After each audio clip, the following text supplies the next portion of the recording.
We begin this story with a very sad little boy, Nick. He has lost his puppy, Snickers. He has searched under his bed, in the tree fort, in the bathtub, and his mom's closet.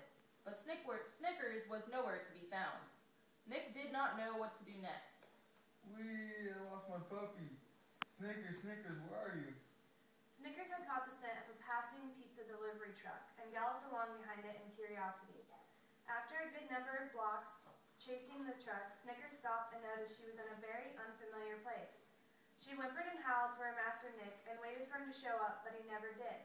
So she began to wander around this strange new place. These houses are very tall and they have lots of lights. Over there is a nice dark place I can cuddle up to myself and wait for Nick. Snickers made her way to an alley where a cardboard box was strewn across the ground, making the only dry place for her to lie. She curled up and whined to herself. She missed Nick very much. Why did I chase that stupid truck? My nose always gets me into trouble. I wish I was home. I miss my Nick. Your Nick doesn't care about you. If he did, you wouldn't be here. In the middle of her thoughts, Snickers is interrupted by a very rude alley cat named Rodrigo. He was all black and his fur was matted from the weather. His eyes were a dark color of green, and in them you could see his fury. He is jealous of animals like Snickers, who have homes and someone to take care of them. So he treats them poorly. Be careful of Rodrigo. He can be very sneaky and often has bad intentions. I don't believe you. My Nick loves me. Who are you? Name's Rodrigo. I bet he's out looking for you. I could show you the way to your house, but living out here is so much better. There are no rules here. The real world, you can get wherever you want and eat. I can even go to the bathroom where I choose. But who is there to love you? I would rather have rules if it means I get to know love. Who needs love? Love isn't even real. You are a pet. You're a dumb dog. Fine and give up on you. The way to your house is this way.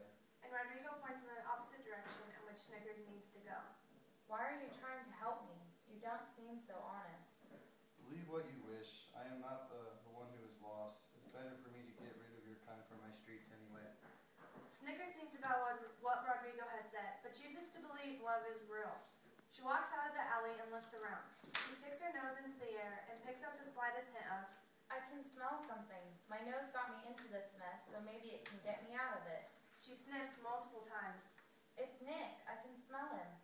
Meanwhile, Nick continued to search desperately for Snickers with no luck. Then he suddenly had an epiphany. His mom. His mom would know what to do in a time of crisis. She always helped Nick when he got in trouble. He found his mom in the kitchen. Mom, I don't know what to do. I've lost Snickers and I'm so worried. Oh, honey, I'm so sorry. Don't worry. A good dog always finds his way home. Nick tried to take his mom's advice, but the worry for his beloved Snickers was overwhelming. He decided that he should keep looking, so he went to all of his neighbors' houses to see if they had Snickers. He knocks on the first door. Mrs. McGonagall, have you seen Snickers today? I am afraid that she has ran away. No, sweetie, I haven't seen your little puppy. You should ask Mr. Wilson, though. He was outside this morning attending to his garden. He may have seen her. So he takes off running to Mr. Wilson's house and finds him in his front yard, still looking after his garden. Whoa, boy. What are you in such a hurry for? I've lost my dog, Mr. Wilson, and I really want to find her. Have you seen her today? No, son, I haven't. But dogs are smart. She will come back if she's ran off.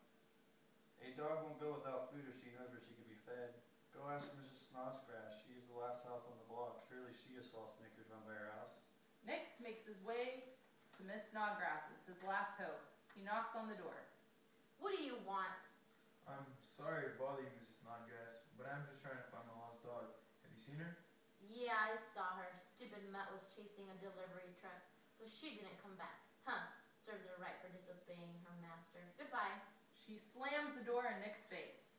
He heads back to his house, and when he arrives, he sits down on the front porch steps, drops his head into his lap, and begins to weep. Snickers takes off in a full sprint in the opposite direction that Rodrigo had told her to go. The farther she runs, the more of his scent she is able to pick up. The wind picks up, and with each blow, it carries her home. Within a few minutes, she begins to recognize the neighborhood. There's Mr. Wilson's house, and there's Miss Snodgrass's house. There's Mrs. McGonagall's house, which means I'm so close to home, I can see him on the porch. She howls loudly to grab his attention. Nick's mom was right after all. A good dog always finds her way home. Snickers was so excited to see Nick that this, she jumped straight onto his chest and began to lick every single inch of his face. She thought he must have been happy to see her too, because he didn't try to stop her. I will never let my nose lead me away from my home again. You came back, girl. And that is the story of how a boy and his dog lost their way, but in the spirit of love, they find each other again. The love between a boy and his dog is everlasting, magical even.